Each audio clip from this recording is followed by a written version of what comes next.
another Warhammer Conquest review. This week we'll be reviewing issue 36. You see it says there in 36. It's nice and cool in its plastic, so let's get that off. We've got 3 pots of paint, which at $2.75 and $4.75 come to $10.25. Come to about £10 and 25 pence ish. I think that's what the price is right. We've got a Athonian green shade, which is a very nice shade. I think that's going to be one that the Death Guard players are going to be using a lot. It's really nice. It really gives a meaty green. It's more of a camo green than a bright green. So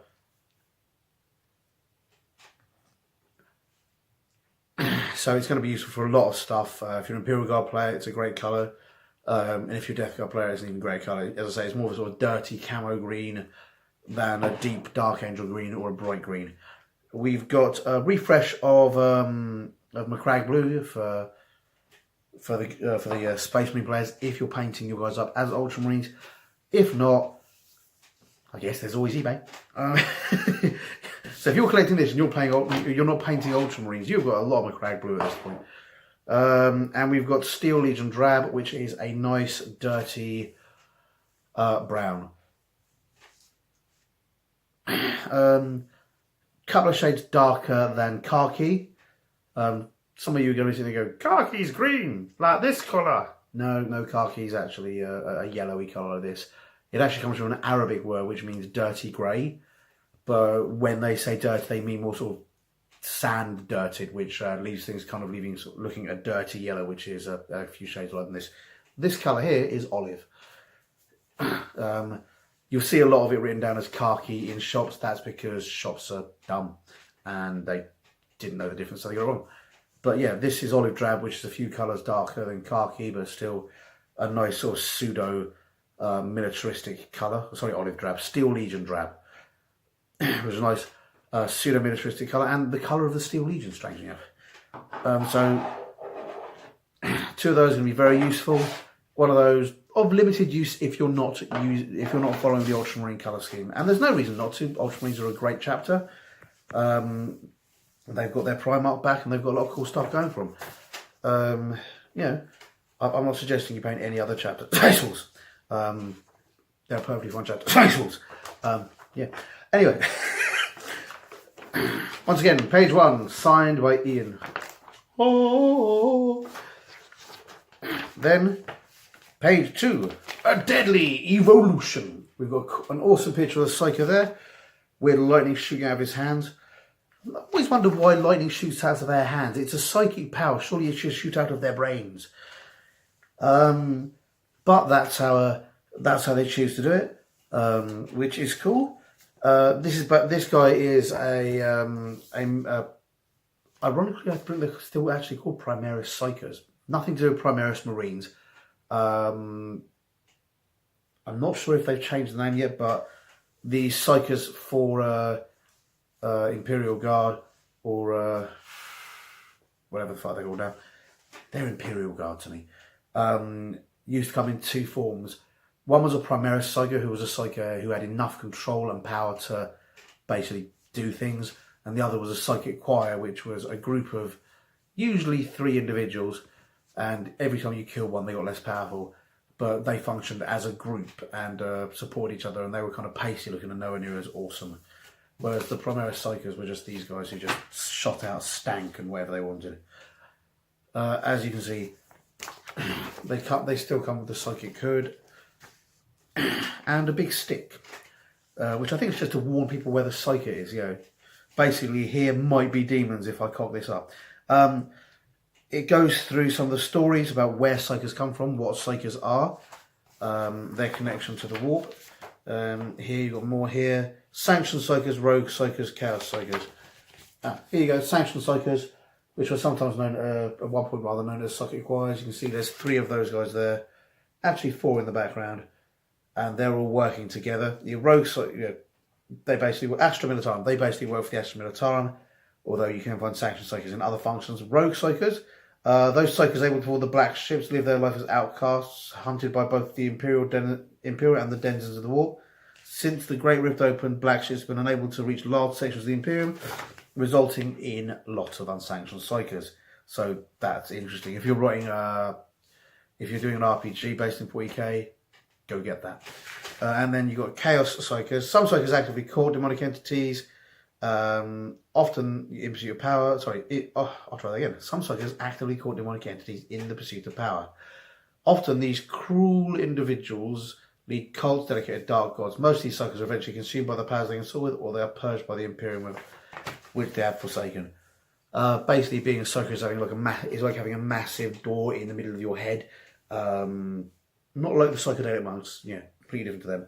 That basically says not here if you're a demon.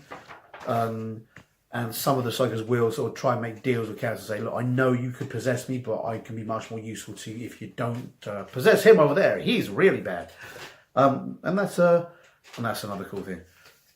You've got the Death Guard. Yep, next we've got Death Guard, Chronicles of Virulence, and that's another timeline giving another load of cool things and a lot of cool stuff they've done. I won't go through too much of it, but you've got the Utal Breach, Rust and Ruin, and things like that. Lots of stuff to keep you going through this. Then we've got Chief Librarian Tigurius. Tigurius, a wonderful thing is a Tigurius. He's the Ultramarine Master of Arcana, so he's one of the heads of the chapter of Ultramarine. He'll be part of the main. Each chapter has sort of a group of leaders underneath the. I want to say Primarch, but I mean Chapter Master. Underneath the Chapter Master, or in the case of the Ultramarines, potentially even the Primarch. You've got one guy in charge of the fleet, one guy in charge of weapons, one guy in charge of psychers or librarians, and the Chapter Master himself is usually in charge of the military aspect of it, and has overall charge. So this guy is basically the baddest psychic in the Ultramarines, which makes him one of the baddest psychers in the universe. Abilities: prescience, psychic powers, leadership, strategy, wargear, rod of Tigurius, hood of Hellfire, and a bolt pistol. A lot he's got a bolt pistol is if he's going to do anything in this shooting turn other than shoot death out of his head. The Tigurius banner is gifted to him for loyal service, incorporates the Horn Skull Librarians, and looks cool. The hood of Hellfire, Tigurius wears a heavily modified psychic hood. It protects his mind against psychic assaults and allows him to bolt his energies. The Librarian keys. Basically got keys to the secret library. And the Rod of Tigurius, Chief Librarian's primary weapon is a Rod of Tigurius, an elaborate force staff capable of channeling his considerable psychic powers into devastating melee strikes. Basically, whack his stick that he whacks people with. Whack his stick! I wonder if its head explodes. We'll soon see, it's whack his stick! And he's pretty cool. There's a bit of story. Yep, there's a bit of story there as well, just to tell you who he is and why you should like him and think he's so awesome. You've got Steel Legion Drab there, which they're recommending you use as a base for fur, which is pretty cool, and that'll wash out really nicely with some of the other colours. They're also recommending you use it for wood. Basically, anything brown, they're recommending you use Steel Legion Drab for. You can see that's going to be fairly cool. Death Guard details. Little magnets. They're recommending you use the Rakarth flesh to put little magnets in there.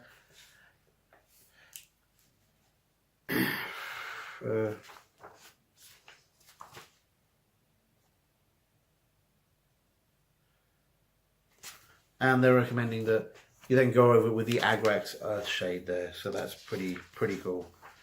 Okay, shading, detail poxwalkers. They're going there through there where you can use the Agrax Earthshade, the non-oil and Athonian Camo Shade. Sorry, sometimes my Tourette's makes my mouth want to twitch and I have to try and override it constantly. It's not easy and I'm not always successful, so let's talk in like this, well, I'm trying to speak and my mouth trying to do something else. It is really time not being in full control of your own body, as some of you I'm sure can appreciate. If you can't and you have a friend who can't control his own body, just punch him in the face. He's obviously a dick. No, give him tolerance and patience. That's what we need. Tolerance and patience. They're going through recess shading. We've been through basic shading in this book before, but recess shading is something slightly different. That's where you go just into the depths and you just shade in the depths, and it gives much more of a three-dimensional and shadowed image, which is really quite cool. Yeah, you can see there you've got a fairly flat one. You can see there that it's much deeper. Recess shading can often be a lot better for vehicles where they've got big flat surfaces. The shading of vehicles doesn't always make them look good, whereas all you can then do is just specifically shade the areas you want. There's also a thing called pin shading, which they haven't gone through here, and I don't think they will go through because GW doesn't do any gloss varnishes. But there are plenty of good videos out there on pin shading. Go and have a look, check it out. But it basically involves using gloss so that the area doesn't absorb ink. So you gloss and then you kind of recess shade as well. And then because it's got gloss varnish, the ink doesn't spread. It just really holds to those corners very tightly. It's a way of doing recess shading that's a lot more precise. We've got psychic powers. Woo! Librarious disciplines. So there's a bunch of psychic powers for your librarian that your librarian can use. Before the battle, Space Marines can swap any power in their datasheet for Smite. Smite's your default power. It's basically psychic thwacky stick. You normally roll for what psychic powers you get, and how many rolls you get depends on how powerful you are. You're stuck with those. And it says anytime because you can roll one or roll both, depending, and then you can just at any time go, right, I'm swapping that out for Smite. At which point, I don't know why you wouldn't wait until you've rolled both your psychic powers if you've got more than one psychic power, and then swap out the least good one for Smite. That would be the common sense way to do it. Psychic power examples. Here's got some examples how the rules of psychic powers work, and here, the Nurgle psychic powers. Contagion disciplines, Miasma, Pestilence, Gift of Contagion, Plague Wind. Again, you roll for however many psychic powers you're entitled to, and at any point you can swap one of those psychic powers out for Smite. I can swap any power on the data sheet except for Smite for one of... Oh, sorry, no, that's not true. Before any battle, any death card can swap any psychic power on their data sheet except for Smite for one from the table below. You can roll a d6 or choose the power. Whether or not you choose it or roll a d6 is something you'd agree with your opponent. Yeah. Oh, no, there you go. Misreading it completely here. Yeah, librarians, before the battle, any Space Marine Psychic can swap any power on the data sheet except for Smite for one from the table below. You can tell I haven't used Psychics very much. I pretty much just quoted you, I think, 6th ed rules, maybe 7th ed. But yeah. You get powers on the data sheet. If you've got Smite, you start with Smite. If you've got more than that, you can then swap the powers over for one of these ones, either based on a roll or based on choosing. So yeah, you've got two sets of psychic powers there, which are really cool. You've got, again, examples of how powers of contagion work. Then you've got a mission briefing. So another awesome mission to play on the game, and then precious cargo, which gives you some cool stuff. Nice picture of the special lieutenant we got, and then on the back page, which has some cool stuff. Next week we are getting more of the battlefield. As you can see there, it goes through Death Guard sorcerers, which are going to be pretty much psychic powers, Space Marine fleets, and build and paint guides. So it's going to be giving you probably more information on how to advance those guys and how to use some of the other ones. Then after that, very, very exciting, you've got the Death Guard Plague Surgeon, which is basically the apothecary for Death Guard. I'm not sure how they differ from standard apothecaries, but I'm sure it's going to be in interesting, fantastic ways. In addition to that, you can see there's another battle map coming. So if you're bored of the one that already exists, if you're bored of the one you've got already, that one's coming. I'm not sure how well they interact, but I know a mate of mine is basically gluing them all to one big board, which is his 6x4 board that he plays on, with the intent of building a massive battle map out of them. He's already glued the first two on there. I'll say glued, he's basically used wallpaper paste. It looks really cool, and it may result in a cool board. It may result in having to fill in the edges. You've also got Plague Surgeons, Plague Surgeon War Gear, and the Emperor, which is nice. Apparently this one's going to do some more explaining about the Emperor. Yeah, okay, as well as an exciting new mission. Okay, relatively quick one this week. Lots of fun stuff, lots of exciting stuff. Try the Psychic Powers out, they're a lot of fun. I highly recommend rolling them at random. That's how it always used to work, and it is a lot of fun.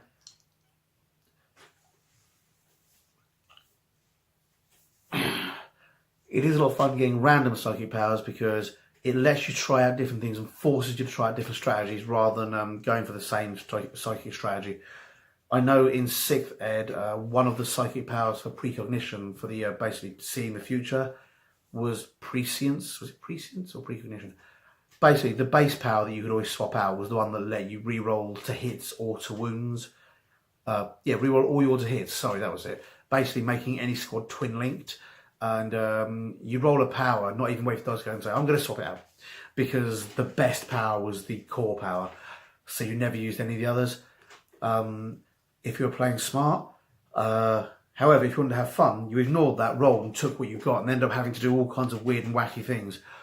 And it really added to the game by giving you kind of more random tools. So you have to kind of work around what you've got rather than build around what you want, which is a great way of playing. Yeah, basically hope you guys enjoyed that, and I'll see you on Saturday for the weekly review. Hi guys, hope you enjoyed that video, and if you did, remember to like and subscribe to my channel. I'm also on Facebook and Twitter. Not sure why, but I am. So if you like it, see me there, and please tell your friends. Thanks very much. Bye.